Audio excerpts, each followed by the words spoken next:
Good morning, everybody. It's a little bit after 10 o'clock on Wednesday, the 1st of April, 2026. So I'll start our pre-examination meeting. I think you've already told me you can hear me, so I'll carry on. Agenda item 1. My name is Tammy Swift-Adams. I'm a reporter for the Scottish Government Planning and Environmental Appeals Division, more commonly known as DPEA. An application has been made under Section 36 of the Electricity Act 1989 for the construction and operation of the proposed Oliver Forest wind farm, which would comprise of 7 wind turbines and other infrastructure on land near to Tweedsmuir.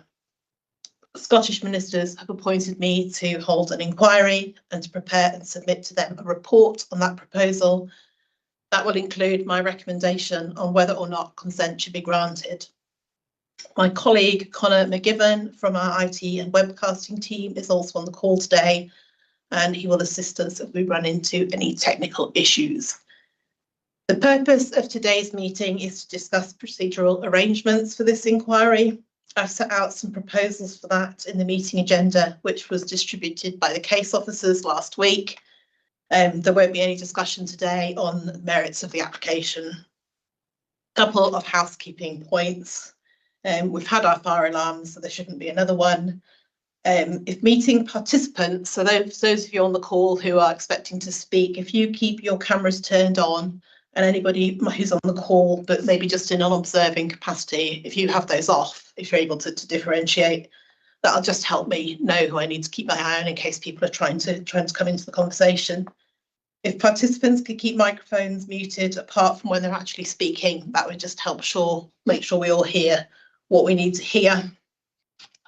There's a raise hand option at the top of the Teams app, which you can use if you want to try and draw my attention and speak. Otherwise, just raise your actual hand. If I don't spot you, and sometimes I do miss raised hands, you can always just take your microphone off and say hello. I think we should be finished well before lunchtime.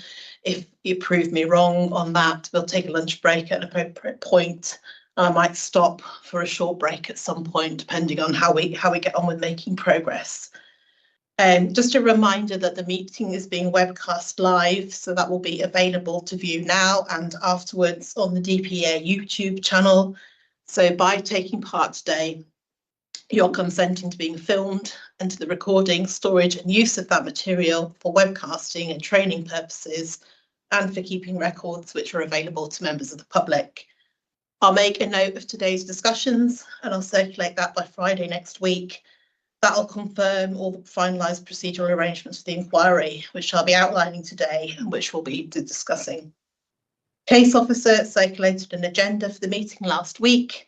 If you haven't already got that in front of you, you might want to get that to hand. If you haven't got a copy in front of you, it is on the DPA website under the case reference for this inquiry, which is WIN-140-12. And that's me just finishing agenda item 1. So agenda item 2, I'd like to ask the lead members for each party to introduce yourselves and any other members of the team who are on the call today. And could I start with the applicant, Oliver Forest Wind Farm Limited, please? Thank you, ma'am. Good morning.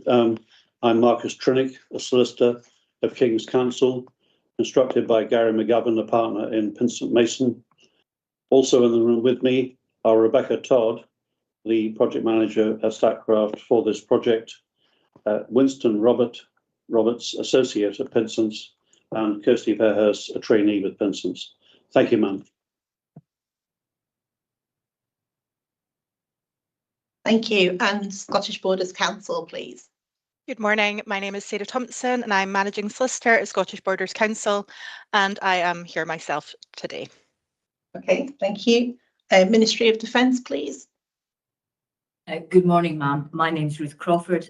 I'm a King's Counsel practicing at the Scottish Bar. I'm instructed by Mr. Douglas Milne, who's to my right this morning, of Morton Fraser McRoberts, and attending virtually are Mr. Desmond Egan and Mr. James Houghton from the MOD DIO. Thank you very much. Is anybody here from NATS? No. Okay, Tweedsmuir Community Council. Good morning. We have several members of Community Council in the room. My name's Leslie Mason. I'm the chair of the Community Council. And we also have Francis Leckie, we have Caroline Mathias, and we have Caroline Hoy. And we also have a member of the community who is here in a observation capacity, Phil Mathias. No, Phil Blissett. Sorry, apologies. Thank you. Okay, thank you very much. And Mr. Cameron Purdy. Good morning. My name's Cameron Purdy. I'm an architect and principal designer. I completed my PhD in 1983 at Strathclyde University in computer-aided visual impact analysis, and I have been working in this field for nearly 50 years, having written and researched extensively on it. And as a resident of Tweedsmuir, I have made an objection and wish to partake in this inquiry. And I hope that the 50 years nearly of experience and skills will impact immensely on helping you to come to your conclusions, ma'am. Thank you.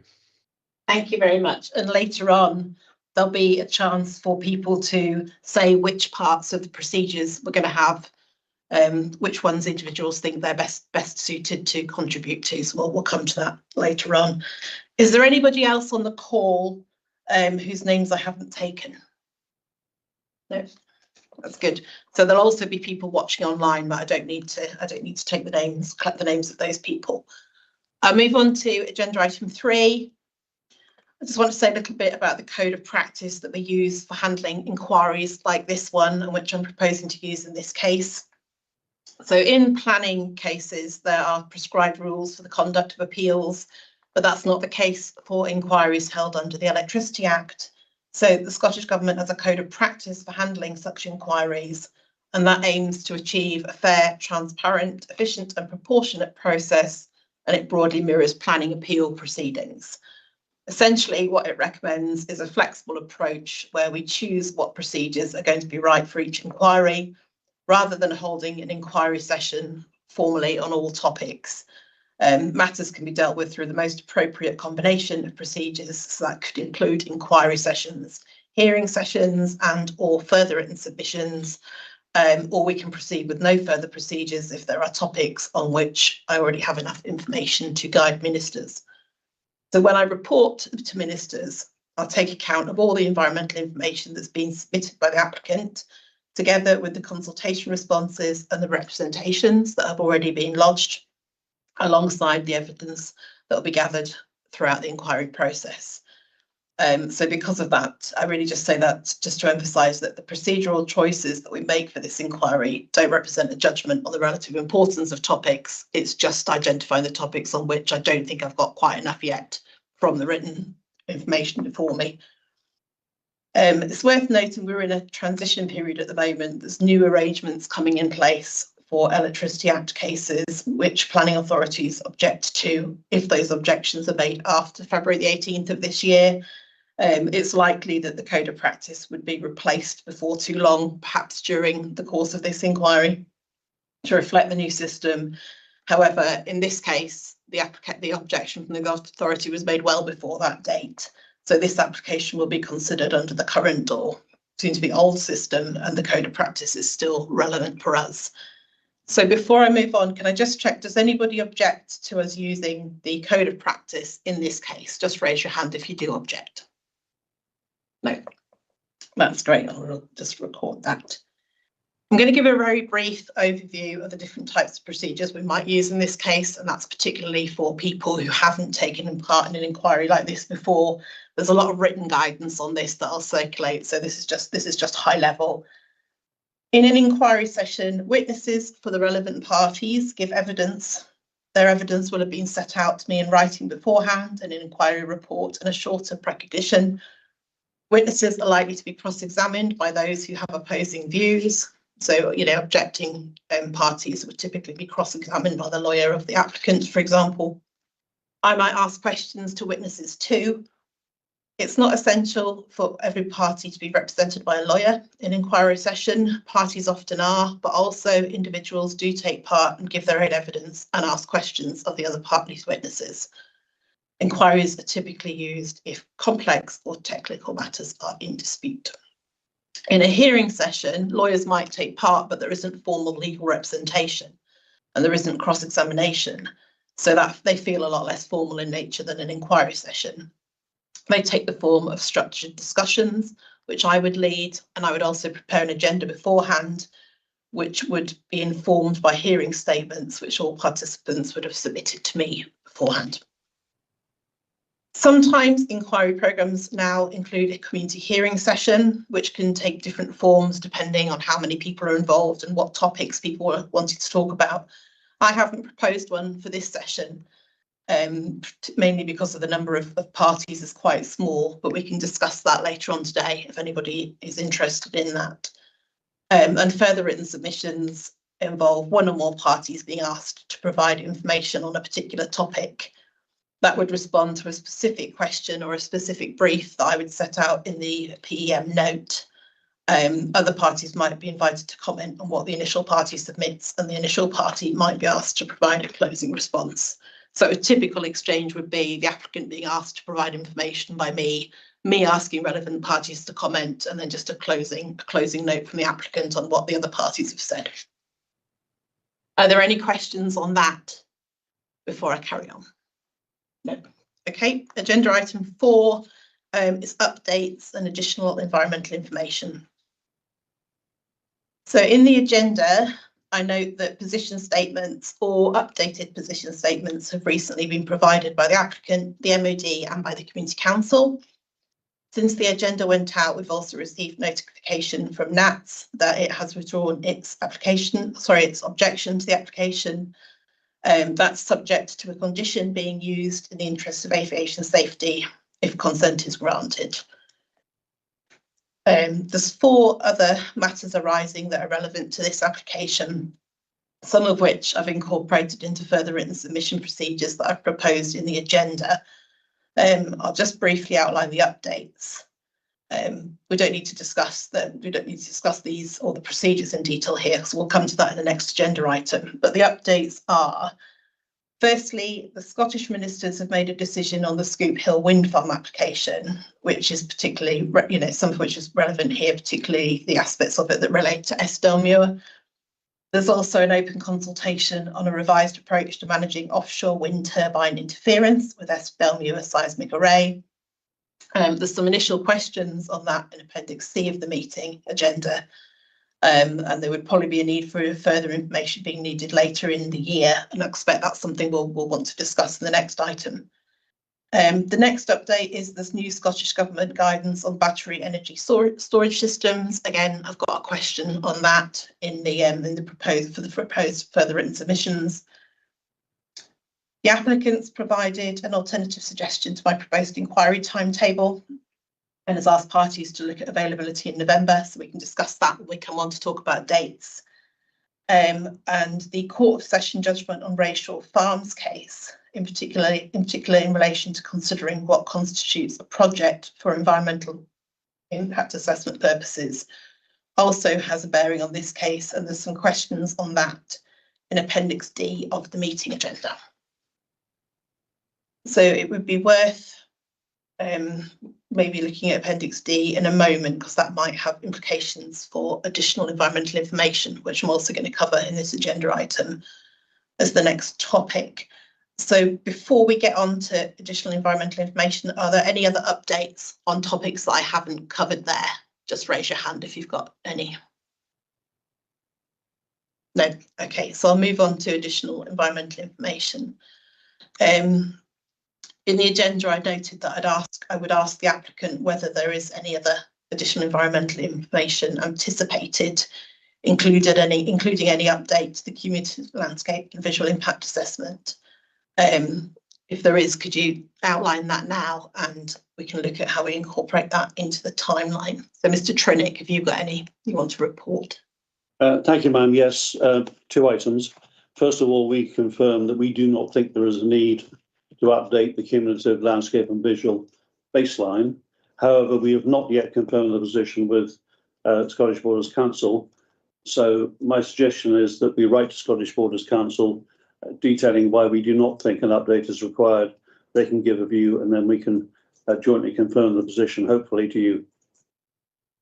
If an update is required, I'd ask that you make a Regulation 20 request for it for the purposes of the inquiry. That's landscape and visual. The second additional information to be provided relates to the Rayshore Farms decision, where we will be providing some additional information. And again, I would ask you to request that under Regulation 20. Thank you, ma'am. Okay, yeah, I'm happy both those things, if they're produced, would be needed. So I'd be happy to request that, and I can confirm that in the meeting note. Can I just check with the council? Are you happy with what Mr. Trinick suggested there in terms of them consulting you on the CVLI? Okay. I am, yes, thank You you. are. Okay, thanks very much. When we come to look at the timeline for the inquiry, we'll just need to look at where that would slot in and whether it does slot in with other things. But there's a wider discussion on timeline to be had. Okay, is there anything else on additional environmental information that anybody wants to raise or ask? No. Okay, so we'll move on to agenda item 5, where we discuss what topics need further evidence and how we would take that further evidence. It would be helpful to have Appendix A of the agenda in front of you for this, because that's where I've set out my initial suggestions that I've been making. So in putting these proposals together, I've taken account of the original and the updated position statements that different parties have submitted, and on the reading in that I've done so far of the wider evidence before me. I'm about to go through the further procedures that I've proposed in Annex A, and we'll have discussion as we go along. At this stage, it would help me just in my thought process if we just focus on what methods are suited to the topics and the evidence in this case. And then we can look later at who might be involved and how much time we might need to set aside for any oral sessions. And again, we'll look at the timeline as well. So I'll just start with landscape and visual impact. So you'll see from the annex that I've suggested an oral session on landscape and visual impact, and that I provisionally suggested that I think that could be a hearing session in this case rather than an inquiry. In the text underneath the table, you see some bullet points where I've set out what I anticipate falling within the scope of discussions for that session. That's whether it was a hearing or an inquiry. So I'll just briefly go through those. So there's impact on the landscape character of the Southern Uplands Borders landscape character type, impact on the landscape character of the Upper Tweed unit south of Hardstandings of Upland Valley with pastoral floor landscape character type, the sensitivity of the site and the surrounding area as a transition between those two landscape areas and as a point where the valley narrows, visual impacts on the settlement of Tweedsmuir, including its residential receptors, dark sky, nighttime effects arising from aviation lighting, cumulative impacts together with operational and consented wind farms, and nature and effectiveness of design mitigations in relation to landscape and visual impacts. So I've drawn that from the council's objection and other representations that have raised landscape and visual matters. Our parties agreed that's the right scope for the session, whether it's hearing or inquiry, and then we'll come on to whether it's hearing or inquiry next. Mr. Trinick. Yes, ma'am, that seems adequate. Yeah. And does the council agree? Yes, I do agree. Thank you. Anybody else got any comments on that scope? Are people happy that's picked up everything it needs to? Community Council, are you happy? And Mr. Purdy? Yes, I think that's everything that we were hoping would be covered. Thank you. Okay. Mr. Purdy, has that captured your comments as well, I think? Well, in principle, I suppose it does. I am fundamentally concerned at the techniques and the accuracy and the scope of what the visual impact has covered. and I suspect that in due course, when I make further submissions, that will perhaps come to light and can be responded and cross-examined upon. Okay, and those things, you know, those things can sit behind all of these headline points. I suspect they will, yes. Okay, thank you very much. So moving on to whether that's an inquiry or a hearing session. The reason I've initially proposed a hearing is that the matters reflected in the council objection looked relatively discreet. You know, they were quite specific, and the issues raised in representations looked quite clear and weren't set out in especially technical terms. And also I know the council, I think, had requested a hearing. Applicant had suggested an inquiry session though. So Mr. Trinick, do you want to say, is an inquiry still your preference? And if so, are there particular reasons for that? Thank you, ma'am. We are now happy with the hearing session. Okay. Can I add to that? Yeah. So far as what Dr. Purdy has said, we would invite you to request further written submissions on what Dr. Purdy wants to say about the visualization so that we can respond to that, and that exchange will inform the hearing session. Okay, so that would be in addition to Mr. Purdy preparing a hearing statement if he was a participant in that. That's what you mean, Mr. Trinick? Now, what I meant, ma'am, was that in order to enable us to prepare our evidence for a hearing statement, we held a prior exchange of written submissions, which will inform us as to the precise reasons for Dr. Purdy's concerns, which we want to address properly, obviously.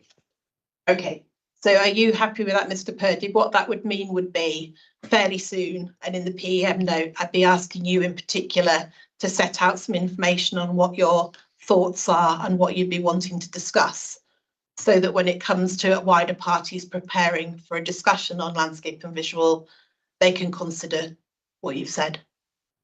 I think that, to be fair to all parties, you should follow the normal procedure of the inquiry and simply all of us make our own submissions in due course, and that when it does come to any cross-examination at the hearing, that can be done.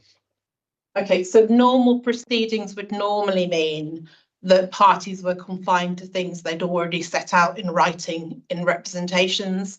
So if you're wanting to talk a little bit more broadly than what you've already set out in your representation, I could only really do that if you provided some additional information, just so parties are all clear what that is before we then go into the lead up to the landscape and visual. So that would be the benefit of that, is that there would be an opportunity for you to maybe be a bit fuller in what your concerns are. If I leave it, you might need to just... No, I'm quite happy with what I submitted in my objections initially, cover the areas that I am deeply concerned about in relation to the scope and the depth and the veracity of the submissions made by the applicant. So I'm quite happy to just simply follow the normal procedures, and I don't see any need to present anything up ahead of time. Okay, so Mr. Trinick, if Mr. Purdy's confining himself to the scope of his representations, are you happy for us just to not follow the normal procedure? Yes, I am, ma'am, and many thanks to Dr. Purdy for confirming that. Perfectly happy. Okay, I'm happy with that. So I'll move now on to Esdelmuir seismic array and how we take evidence on that. So you'll note from the agenda, I've not proposed an oral session to discuss Esdelmuir at the moment. The reason for that is that based on the most recent position statements submitted by the applicant and the MOD, and it was particularly the applicants that sort of persuaded me on this, I think the topic could be considered through further written submissions. I've set out an initial set of questions that would enable me to understand how things currently stand and look. I feel that having some submissions that reflect the status quo or how things are at the moment would help me. It would mean I would be equipped if at any point I needed to conclude my report and recommendations in a situation where the position on Eskdale Moor hadn't moved on in the way that some parties perhaps currently envisage. I do fully recognise that it's likely the situation would change towards the end of the year, and that there would need to be some further procedure then. So it's not that I'm saying I only want some information now and then I'll just work with that. It's just that based on what's before me now, I think that the information I need now, or what I could have now, and the information I need later, both look to me potentially written submission. Mr. Trini, do you want to comment on this? Thank you, ma'am. Yes, and I am going to anticipate agenda item 7 and what I say. But if you bear with me, you'll see why. Obviously, we've noted the questions you have in Appendix C, and you also have the applicant's updated position statement of the 24th of March. And I won't repeat what's in that statement, but I would like to add to what's in that statement, which may explain rather more why we feel the need to defer any oral session until November.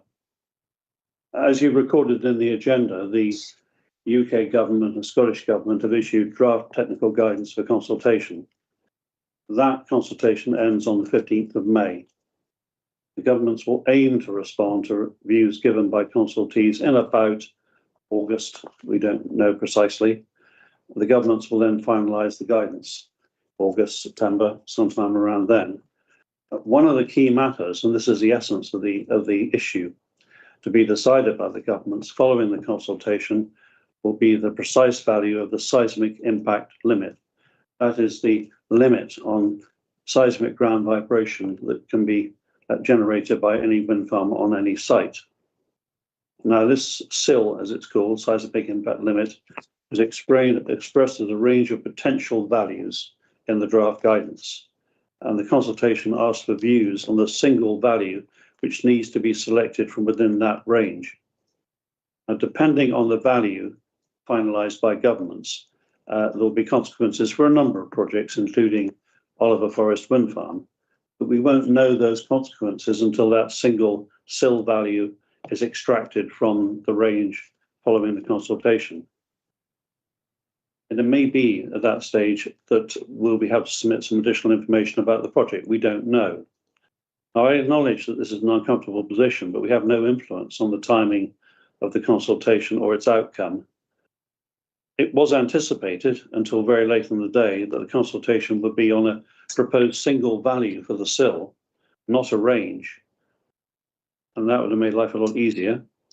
It was also anticipated at the time that matters would move considerably more quickly than they have. But delays in the issue of the MOD safeguarding approach, and I do not criticise those delays, published on the 18th of March, in turn delayed the current UK government and Scottish government consultation. No party wants to defer the start date of the inquiry, but that is the reason that I do make that request. But a September date would mean that neither the applicant and I think nor the MOD will be in a position to have fully evaluated the consequences of the still to be finalised or perhaps just finalised technical guidance. So if evidence was heard in September, whether in writing or orally, it doesn't really matter. I think it's almost inevitable that you would have to reopen the inquiry in order to understand the consequences for the project of the finalised SIL. So turning to the matters in your Appendix 3, D rather, if you were to ask us these questions now, and we'll certainly, obviously, we will provide the further written submissions as you've requested. But the answer is that, well, the implications of the draft guidance we can tackle, but that's not really the point. You need to know the implications of the finalised guidance, because by the time you report to ministers, that guidance will be finalised.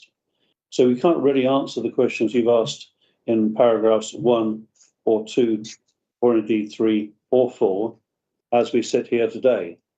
And that in turn backs up my request for the postponement of the start of the inquiry that Pinsent Masons have suggested in the position statement of the 24th of March. So that's my request, ma'am. I'm sorry for rambling on, but I had to explain the position. That's okay. So I've got a few follow-up questions on that. So obviously I had already, I think, indicated I didn't think we'd need the September session on Estelmuir that I'd put in. So that's not sort of on the table at the moment. And I understand entirely why, if we do take further evidence on Estelmuir, that would need to be towards the end of the year, as you suggest. So my first question is, I'd set out there that I could see what you were saying in your updated position statement about the timing of things on Estelmuir. But based on what you'd said, I thought written submissions rather than an oral procedure at the end of the year, so not the initial ones, at the end of the year, might be enough. Do you not agree? Do you think an oral session would be definitely needed at that time? I don't know, ma'am. I simply don't know. As matters stand now, and perhaps I'm being optimistic, then I think further written submissions might be enough.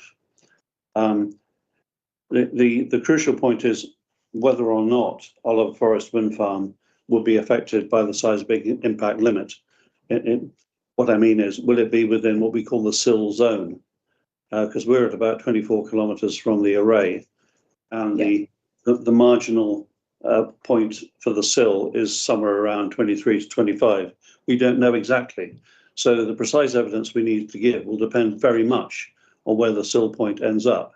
So I can't answer your question about the need for oral process at the moment, but I think we are perfectly happy, first of all, to indulge in the further written submissions you requested. That's fine. And I'm very happy with the thought that any further process on Estelmuir, if not the whole inquiry, but certainly Estelmuir, would be deferred until November. Okay. Has the MOD got any comment on that particular question around whether later in the year Estelmuir is likely to be able to be dealt with in writing for this particular case? Thank you, ma'am. You, ma'am, have, of course, the MOD's updated position statement, which refers to the fact that we are, unfortunately, and echoing Mr. Trinick, nobody's to blame for this, but we are unfortunately in the realm of speculation at this present stage in time. The MOD's position, as set out in that statement, is that it's unlikely that any regulations which may emanate from the consultation and any technical guidance, it's unlikely that those will be promulgated until perhaps the end of this year. Certainly, and I note, ma'am, you saying that it's not anticipated to have an oral hearing in September relative to Estelmuir, but that would be wholly unrealistic if you wish to be updated on whatever the policy and regulations may look like, because we simply won't know. The MOD is effectively neutral on how you would wish to proceed, having regard to the evolving policy and legal landscape. I know it was suggested by you that there's a process of written submissions, 14 days, 14 days, and 14 days.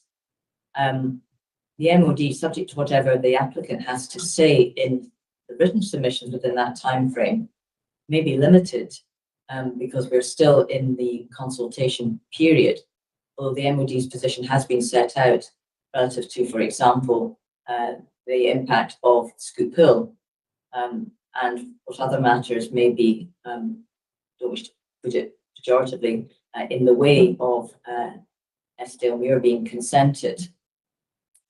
I'm really, it's not that in your hands, ma'am. It's really the MOD adopts a neutral position. It has its objection. That objection has been made on the basis of the existing policy and legal framework. Whether it maintains that objection is yet to be seen. I simply cannot do anything other than to say that is an open question to which nobody can sensibly know the answer at this stage. Okay.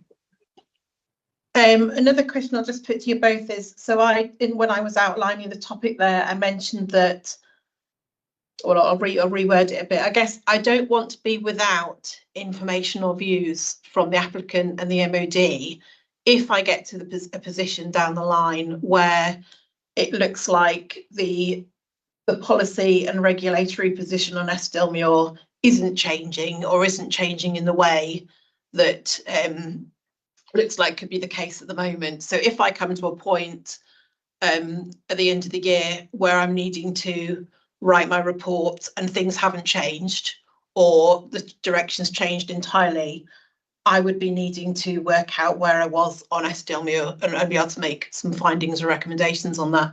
So the idea behind having some initial questions would be that if I get to that point, I know what the applicant and the MOD thinks in the current, under the current arrangements or position. So that's the idea behind an initial set of questions.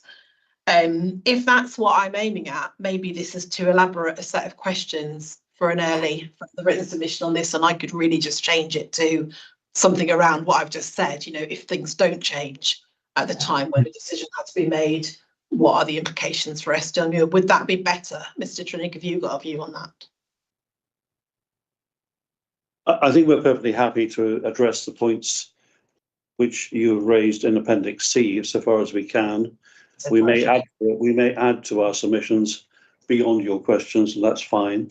But I do think that towards the end of the year, whenever it is, November, December, you will need to at least to take further written submissions from the applicant and from the MOD on this issue, because things will have changed. We will have a single point SIL, and that will affect matters, and you do need to hear evidence taking that into account. Things will change. Yeah, and I do expect to have that. I haven't articulated what that would look like yet. I'd anticipated it would be something designed to capture the work that you've outlined in your updated position statement, where you've updated the report you need to generate, which would go to the MOD for comment. So that's what I had in mind. Is that what you think is likely to be needed later? I don't know. But all I know is that you will need to receive further submissions. But it's a known unknown. Okay. I really can't add to that. No. But, well, I can add to it to the extent that when we know the SIL point from within the range, then we can tell you a lot more. What we tell you, I don't know at the moment. Okay. So I'll stick to those Appendix C questions for the early exchange, and people will just answer it to the best of their abilities now. And then we might need to regroup later in the year to look at what is the best process for Estelmuir once we have the information that we're expecting to have. Thank you, ma'am. That sounds good to me. Okay, are the MOD happy with that as well? Certainly, ma'am. We are in the Rumsfeldian world of known unknowns. Yeah, we are. Has anybody else got any comments on this before I move on to the next topic? No. Okay. So the next thing I was going to discuss was conditions. I've said I expect to need a hearing on conditions. I'd proposed to make that as targeted as possible. Our parties agreed a hearing session on conditions would be useful. The applicant, I think. Yes, ma'am. There is a set of conditions in existence and sent to Scottish Borders Council and the ECU. So you may have them in your papers, but that was in March 2025. I'm not complaining we haven't received a response, but the set is out there for discussion. Okay. The council, do you want to say anything on conditions at the moment? I will obviously ensure that the conditions are looked at, and any that can be agreed in advance of any hearing session will be. Okay. And I've set out some timelines. Well, maybe I haven't, but I've set out various timelines, and if I need to build in some more to get that exchange on conditions underway, I will. I think it's probably covered by what I've got set out, or what would normally happen. Mr. Purdy. Thank you, ma'am. Could I just ask how the council will be able to enforce the conditions? Because by and large, they do rely upon the applicant offering information and making communication to the council of what they've done. But my own personal experience in the past, and I can cite one from 16 years ago, is that there were 25% of conditions on the Blacklaw Phase 2 development that were never undertaken. And I am deeply concerned that with the under-resourcing right across Scotland within planning departments, there is very little control and very little management of how conditions are purified and indeed how conditions are executed on the ground in terms of what needs to be provided by applicants. The conditions seems initially to be fine, but I just find that in practice, it is an area that is extremely unmanaged and is of grave concern. Okay, so we can't get into much discussion on that now or really in the inquiry at all. So the resourcing of the council services is a matter for the council, but obviously the council does need to be satisfied that the conditions we used are ones that would be normally enforceable, which is why the council's a key participant in that hearing. You can add to that if you want, Ms. Thompson, but there's not a lot we can really say, I don't think. No, I have nothing to add at this point. Do I see Mr. Trinick does have his hand up? Yeah, Mr. Trinick. Thank you, ma'am. No, not on that point. I won't get entangled in that. But we went to SDLMU, but we passed by policy. Oh, I've got that next. Sorry, I might have it in a different order than the agenda, sorry. Oh, thank you, ma'am. Okay. Anything else on conditions, and I'll move on to policy. Okay, so I've set out the agenda that I don't envisage a need for a policy hearing in this case. They are quite common in inquiries like this, but they're becoming relatively well-trodden ground now. NPF4 in particular has been in place for a while. And any significant changes to policy that happen through the course of the inquiry or any key matters of policy interpretation could probably be addressed elsewhere without needing a hearing.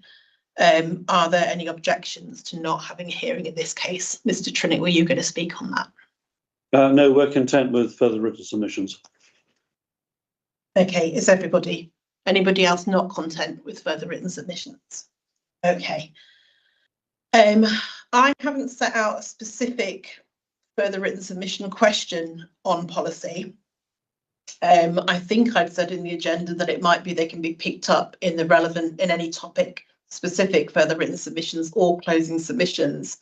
Is that good enough, or would it be better not to leave it to closing submissions and to have a further written submission on policy that goes alongside the other further written submissions? Have you got a comment on that for the applicant, Mr. Trinick? I think it would be sensible to have further written submissions.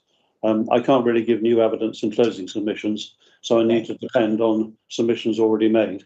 So yes, we agree further written submissions. Okay, I'll include a question on that in the note then. Has anybody else got anything else to say on that? No. Okay. Before I move on to the other further written submission topics, I mentioned earlier that I wasn't proposing a community hearing session in this case.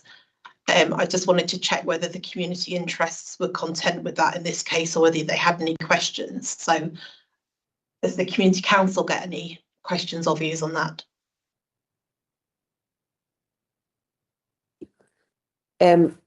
No, I think the fact that we've noted that you personally are going to come on site and view various places, I think that will give you a feeling of the location. So yeah, we don't have a reason to think that we need to have a community hearing session. Okay, thank you. Mr. Purdy, have you got any comments on that? No. Okay, I'll move on to the topics then. And actually, I think I can delete a couple of the questions I was proposing here based on just some further reading in that I've done in the last few days. So you'll see I had set out a few topics on which I might have a specific further written submission. I'll go through these now. So we've dealt with Esdelmuir.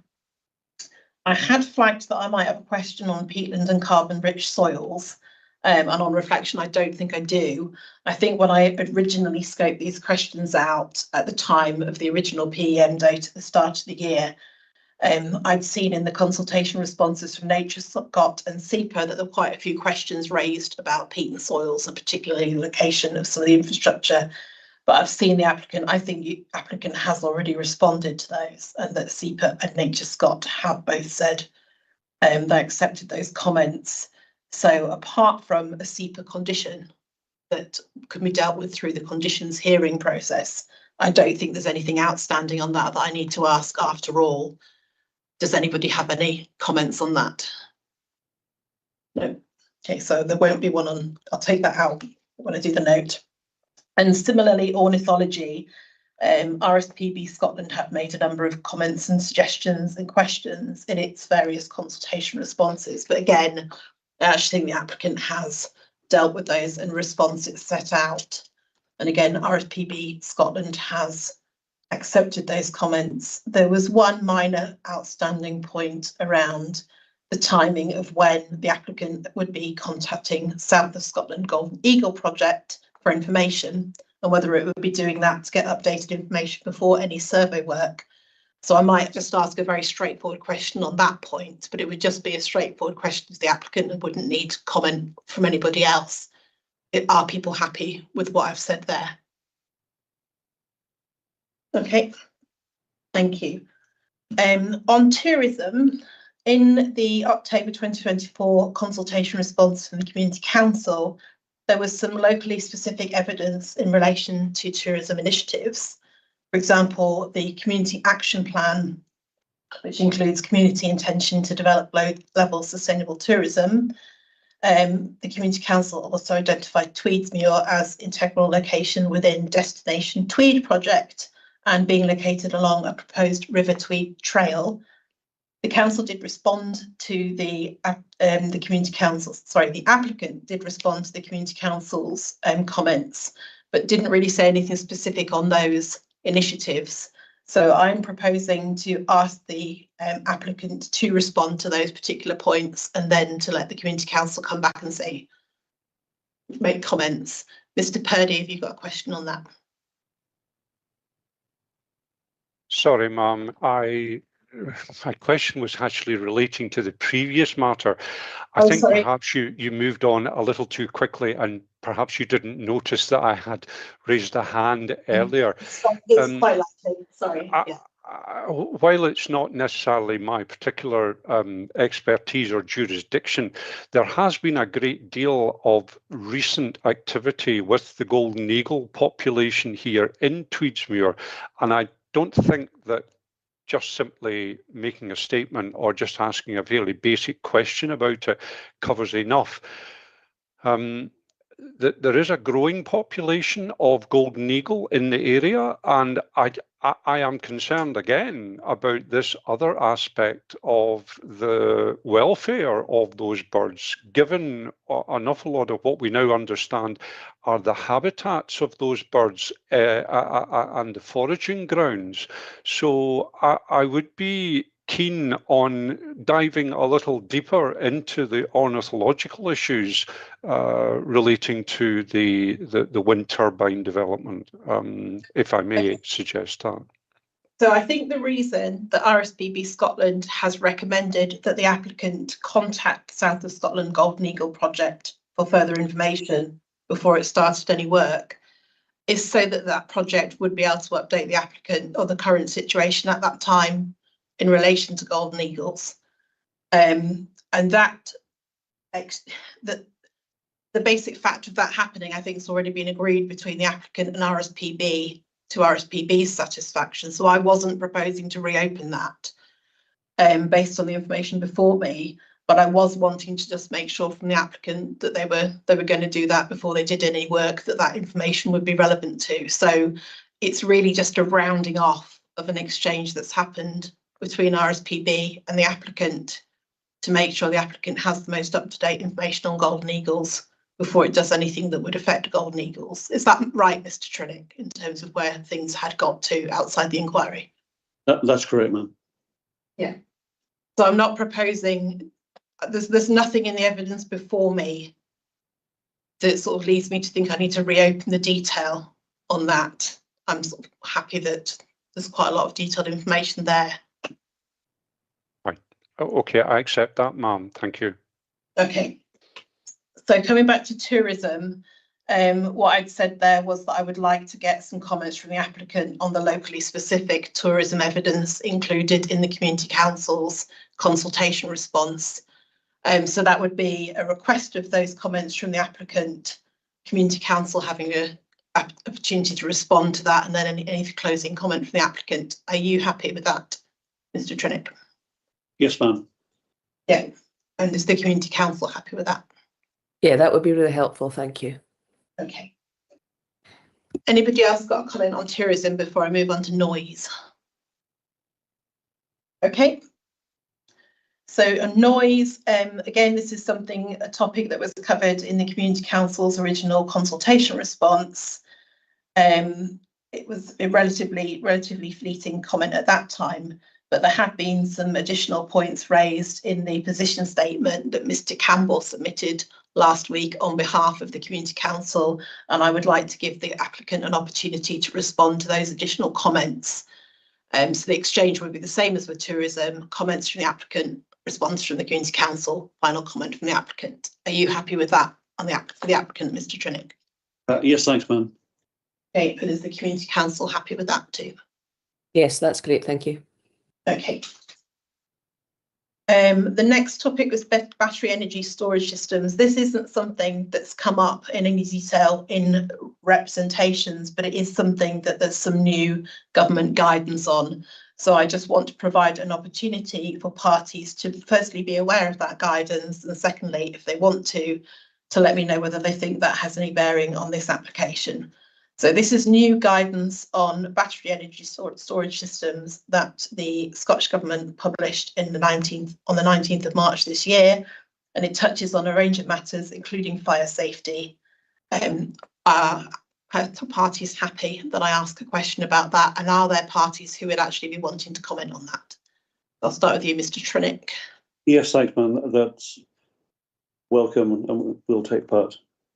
Okay, and is there any parties who would be wanting a chance to comment on what the applicant says on that document? Would the council want to respond on that? Yes, I would preserve our position in relation to responding. Thank you.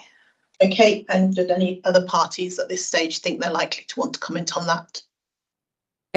Could we have the option to comment on that, please? You can, yeah, I'll note that down. Where I'm taking names at the moment of people who want to, effectively it's opting in to some of these procedures. I'll note that what people have said initially in the note, and then the note will also say you need to confirm that in writing, so people can still think about that and change their view either way. As long as they get a final view to me by the deadline, they'll be in the note. Okay, policy we've touched on already, not on the list, Appendix A, but in Appendix D, there's a set of questions on the implications of the recent Court of Session judgment on a case known as Racial Farms.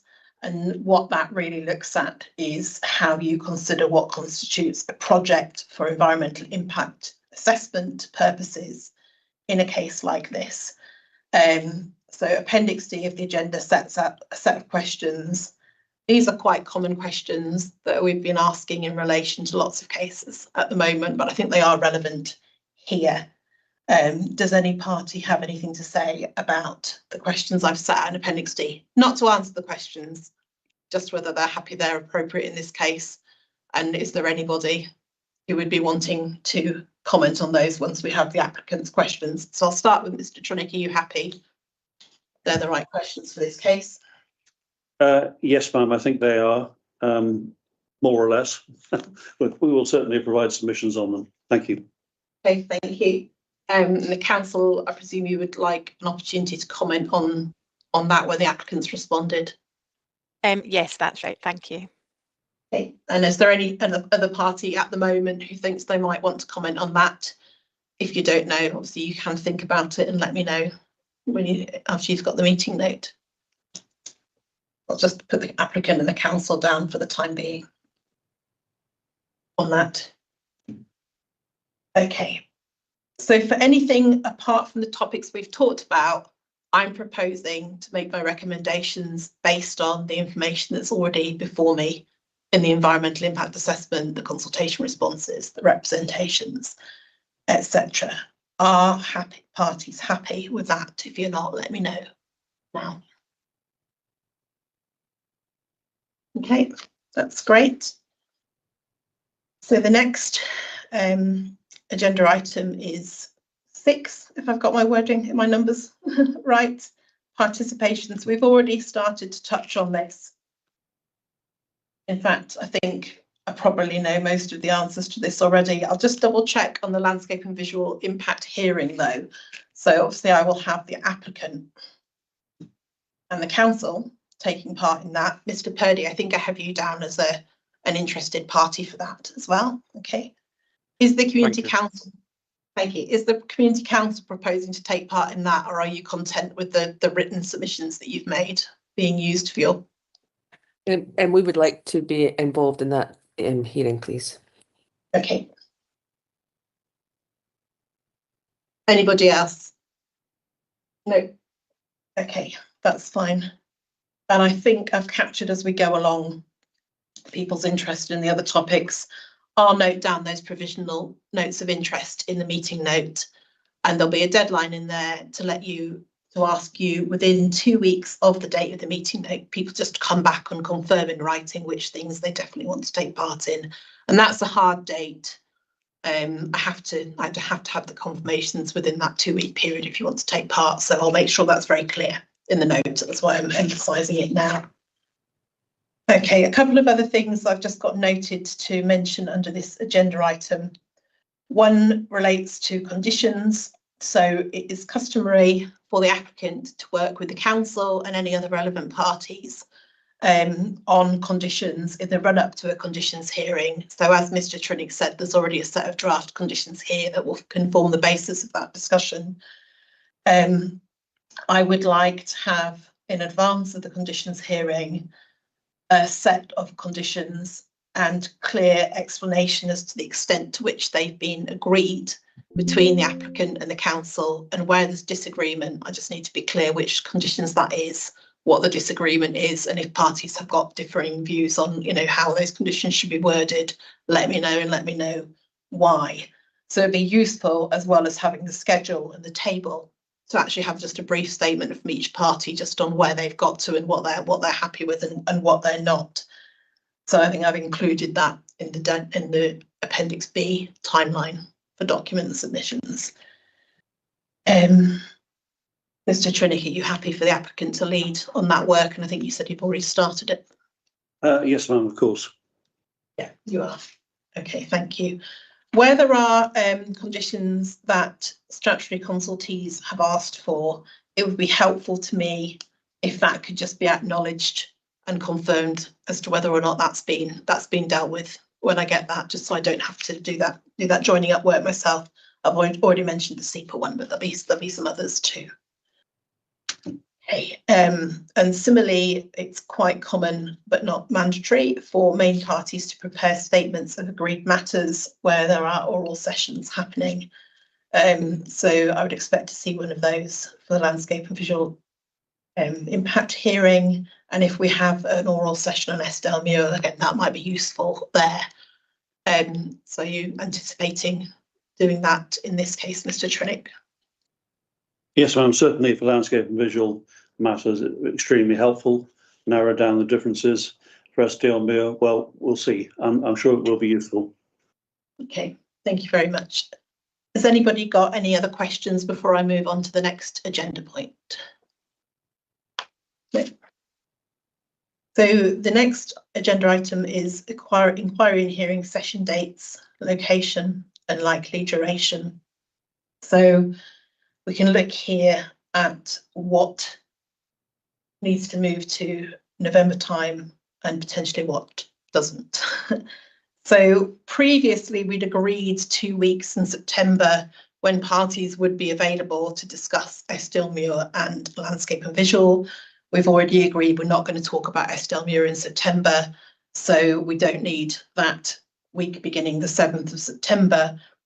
The only exception for that would be if parties think that might be a useful time to regroup and see where things have got on Estelmuir and maybe have a PM or business meeting specifically on that topic. Is that a time when that's likely to be possible, Mr. Trinick? I think a second PEM would be helpful. Yeah. Whether September is better than August. I mean, if the government does respond to the consultation views it obtains on the current consultation by August, as is planned, then September's fine. But I think it's a bit of a moving feast. Can we just say there will be a second PEM, probably in September? Yeah, just if we keep the date while we know people are free, yeah, then and we don't have to keep the whole 3 days, just a bit of it that suits. Does the MOD agree that that would be worthwhile, saving part of that time to get back together? Yes, indeed, ma'am. Okay. And I am happy for you to liaise with each other and tell me when within those 3 days would work best for you. I've got it all booked out at the moment. I know the council wasn't free that week, but I don't think the council was proposing to take part in oral evidence on Estelmuir. Is that right, Ms Thompson? Yes, we were not proposing to participate in Estelmuir. However, we are now available the Tuesday to Thursday of the week beginning the 7th, if that suited parties better in terms of moving the landscape and visual hearing session. Okay. Things have moved on. That means that party witnesses are now available that week, but only from the Tuesday. All right, I'll bear that in mind. But you're happy for it if we meet for a PM on Estelmuir? You're happy that that happens without you there? Yes, I am. Thank you. Okay. Mr. Trinick? Thank you, ma'am. We'll check the availability of B. Dower, who is our landscape witness. I don't know about the first week, but we'll check and come back to you. Okay. And other parties, you're not required to go to a PM on Estelmuir, but you'll be told what the date is, and if you want to attend or if you want to observe online, there's nothing to stop you doing that. If you want to keep up with the discussions. Okay. So I'll note in the meeting that you're going to come back to me on a preferred time within that week for a PM. So at the moment, we've got Tuesday to Thursday of the week beginning the 14th of September set aside for landscape and visual impacts. I know, Mr. Trinick, you've mentioned the option of postponing everything till November, but I'm not sure there's a need to postpone landscape and visual based on what you said. If you had a case for that, do you want to set that out? No, ma'am. I think the idea of dealing with landscape and visual matters and conditions in September and coming back later is perfectly good. Happy to accept that. Okay. And I should say, ma'am, I think since we now have a hearing session for landscape, I would think that we probably get through that session and conditions in a day.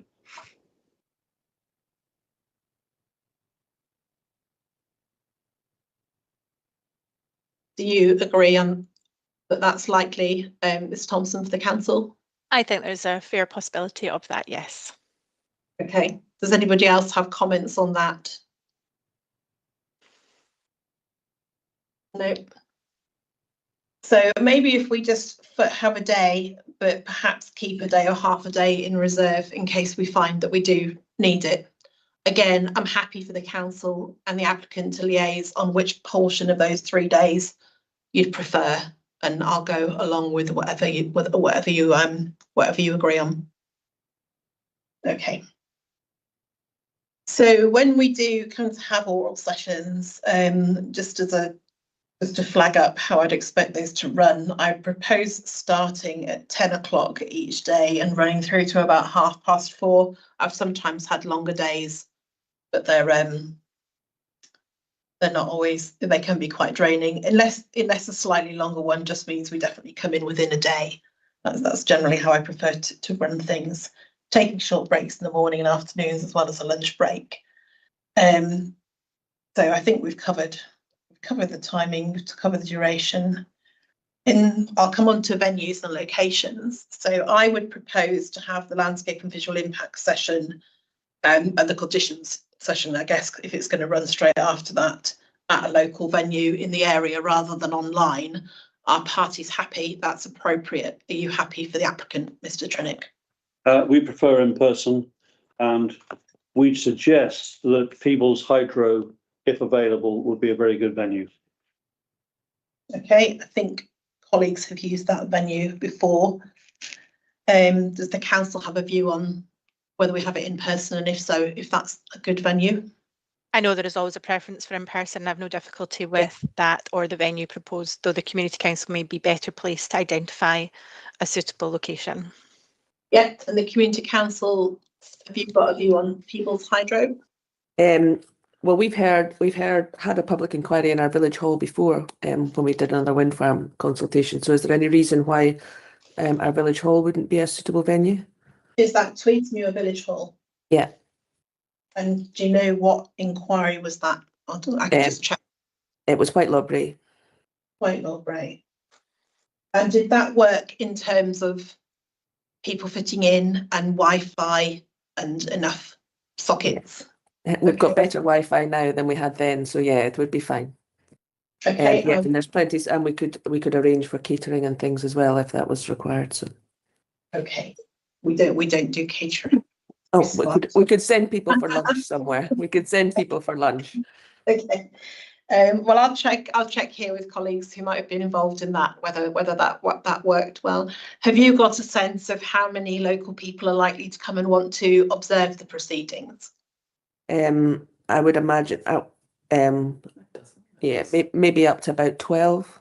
Yeah, so not too many for the venue is all, and Yeah. Okay. And yeah, would the applicant be happy with the village hall if it works, if it's worked before? Yes, of course. Well, especially when you get lunch. We want lunch. Okay. And if it proves that we need a session on Eskdalemuir, I think that one could probably be held online, given the parties that are likely to be the key parties on that one. Do people have any objections to that if we have an online session on Eskdalemuir? Are you happy with that, Mr. Trinick? I think if we have an oral process, I would prefer it to be in person. You prefer it in person? Yeah. Okay.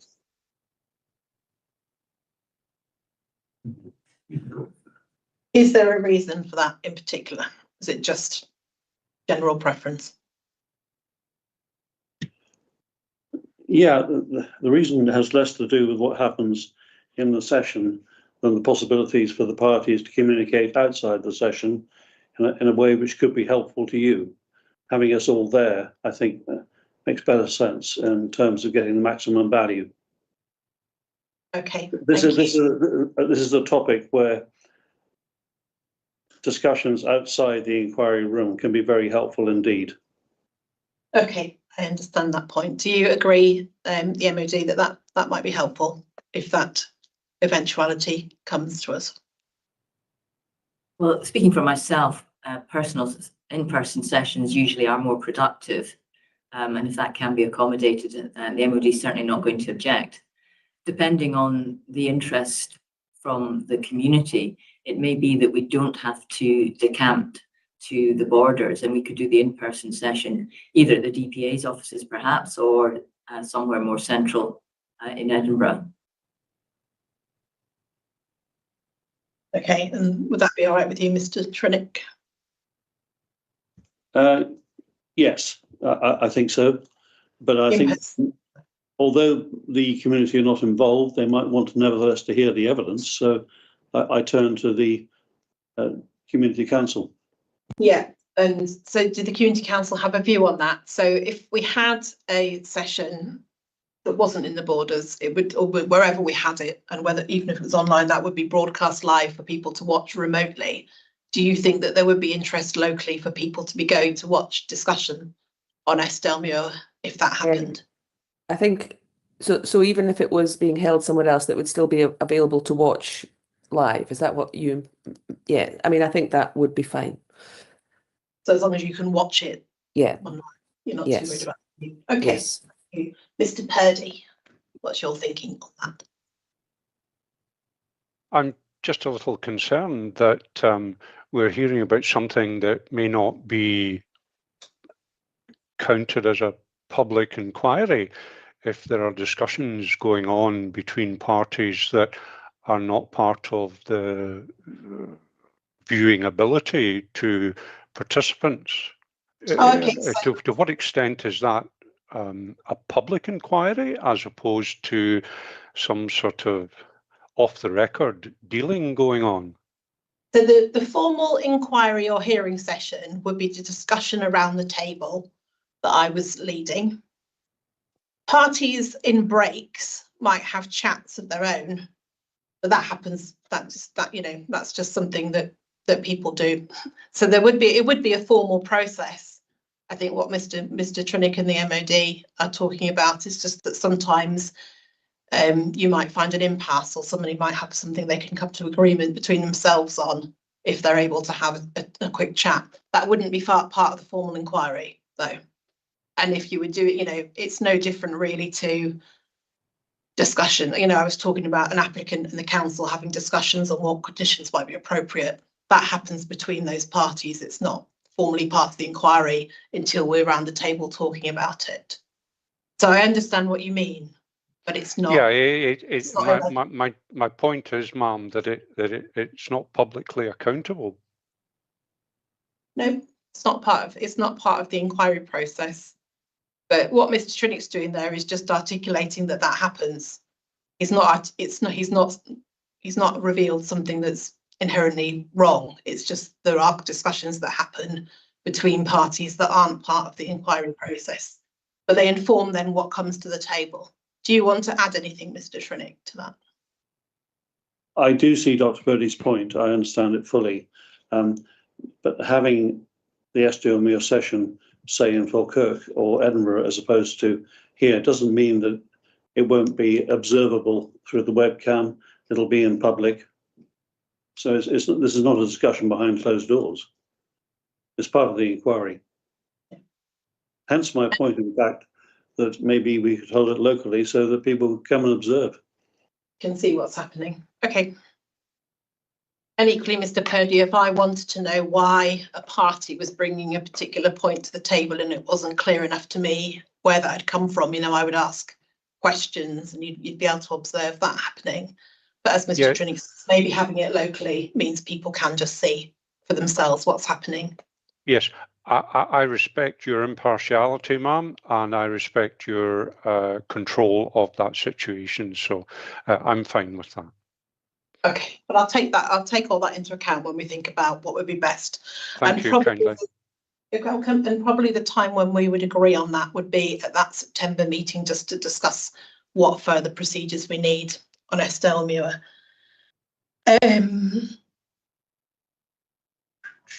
What do I need to discuss? Or maybe the dates. So I think the applicant had asked parties to look at what dates might work in November, December time.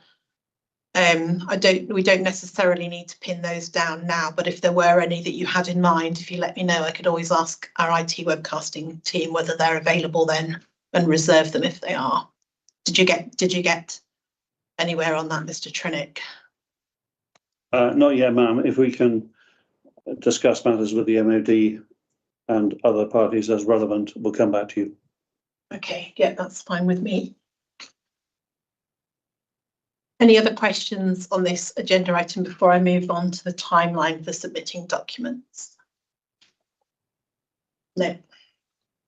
Okay, so in Appendix B of the agenda, I've set out an indicative timeline for an inquiry, but that has lots of dates on it, starting from now. So it covers all sorts of things. It covers when people need to be sending documents to me in association with the oral processes that we're going to have.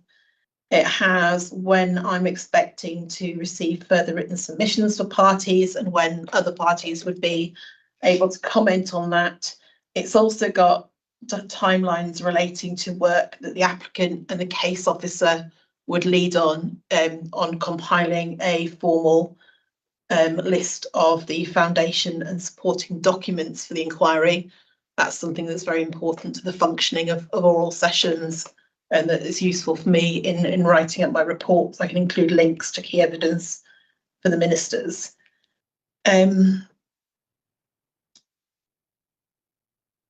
Other couple of things I'll say on documents while you're maybe having a quick look at that timeline. We use an online tool called Objective Connect for parties to submit documents.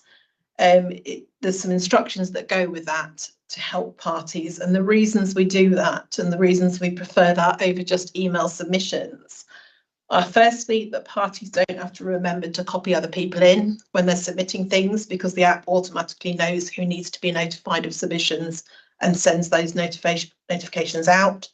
So in return, you yourselves would receive notifications when other parties have submitted documents that you might want to look at. And another benefit is it does significantly reduce time pressure on our case officers, and they're under quite unprecedented pressure at the moment because we've got really very high case volumes compared to what we normally have. I would also point out we've got 2 guidance notes relevant to documents, one on efficient running of oral procedures, another one on document management when there are oral sessions. So I'll include links to those in the meeting note. They help you know why all these things we ask of participants are important, as does the code of practice, which I've already mentioned. We will need to think about the best venue for having a set of documents on deposit in the local area. So that might be something the council can advise on either now or in writing afterwards. And when the time comes for oral sessions, we'll need the applicant to help make arrangements for documents to be available for people attending the oral sessions. And, you know, typically nowadays that means bringing up laptops that have got preloaded documents on them that people can use to retrieve information if they need to while they're observing or taking part. Are there any questions on any of that or on the timelines I've set out in Appendix B? And I'll start with the applicant. Very happy with the arrangements. The only request is that the further written submissions, which are set down for the 1st of May, except for those on Rayshore and Estilmuir, we'd asked to be put back to the 8th of May. And the reason for that is there are school holidays in April, which could take a week out. So we just asked for the 8th of May rather than the 1st. Okay, and that was except for Rayshore and Estilmuir? Yes. Yeah. We can do the Rayshore and Estilmuir submissions by the 1st of May. Okay. Has anybody else got comments or questions on what I've set out in Appendix B? No. And you said there wouldn't be an updated cumulative landscape and visual impact assessment, but there might be some additional environmental information arising from the Rayshore Farms questions. Can we program that in now, or would we need to do that when we've got your response, Mr. Trinick? I think, could the applicant and the council get back to you once we've corresponded on the CLVIA update, because we need to consult with them, maybe within 2 weeks of today's date. So far as the AI on Rayshore is concerned, I can't give you a date now, but can we give you a date again within 2 weeks of today's PEM? You can do. I'll need to put a note on the. I'll need to put a note within the meeting notes that the dates might be subject to change, and I'll just need to deal with that when it comes. Doing the timelines is my least favourite thing of my job, so if I don't need to muck about with it to accommodate things, that would be great. But if I do, I'll just get on with that. Okay, anything else for anybody on this before I move on? Okay, thank you. Site inspections. I'm intending to undertake unaccompanied site inspections, and to do that in advance of the landscape and visual impact inquiry and hearing session. Sorry, hearing session. I hadn't narrowed down which it was when I wrote my notes. Parties might want to suggest any specific locations they think it's particularly important that I include in my itinerary for my site inspection. Doesn't have to just be landscape and visual impact sites, you know, routes, Anywhere you think that I could go locally that would help me to consider your representations or your evidence is fine. And I'll include a deadline for that in the inquiry timeline. So I think I've already got a deadline for that in Appendix B. So feel free to mention anywhere now that you think I need to go, but you can do that in writing afterwards. Does anybody want to flag anything now while it's in their minds? No. I was just going to say we have a few sites that we've been, we think that would give you a really good feel of the site. So very happy just to submit them to you in a written list, if that's okay. That's fine. Yeah, no, that'd be very useful. Thank you very much. Anything else on site inspections, Mr. Purdy? Yes, thank you, ma'am. There's one or two areas where I think it would be useful for you to view the proposal of the wind turbine development, and I'll be able to indicate those to you by email after the meeting, according to your timescale, ma'am. Thank you. Okay, thank you.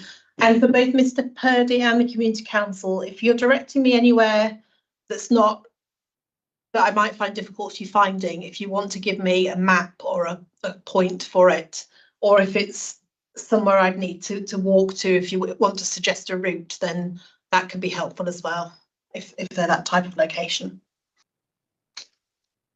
Okay, so just a few items to finish off. DPA website and contact. The most effective way to keep up to date with proceedings will be through the DPA website. All of the documents that are submitted will be there for you to view. You'll also, as I've said, get notification when things start to be uploaded to Objective Connect. I'll include a direct link to the section of our website that contains the documents for this inquiry case in the meeting note. The case officer for this application is Rebecca Davidson, and you probably all corresponded with her already, but I'll just reconfirm her contact details in the meeting note, and they're also in the agenda. If you want to ask any questions as we go along, you need to contact them in the first instance. You can't contact me directly, so she's the conduit to me. The notice of the meeting will be issued before next Friday, the 10th of April. It's normally within 7 days, but because it's Easter, I've given myself a couple of extra days for that. The note will confirm decisions on the matters that we've discussed today. Most of those I think we've come to agreement on, so there shouldn't be any surprises. That'll cover the further written submissions that I need from whom with dates. Topics we'll be dealing with by inquiry or hearing sessions, the dates for those sessions, other key dates. Basically all the things we've discussed will just be confirmed in the meeting note. And as I've said, within 14 days of that, people do need to remember to come back and confirm to me which oral sessions they want to take part in and which further written submissions they would want to comment on when the time comes. And again, I'll make sure that's clear in the note. So the last item is just any other relevant matters. Is there anything else people would like to say or ask me about the procedures for the inquiry while we're here? Any show of hands? No, that's lovely. Okay, so I would like to thank you all very much for attending and taking part in the meeting today. And I will look forward to seeing people later in the year. So for the SDL meal parties, we'll have that meeting in that second week in September.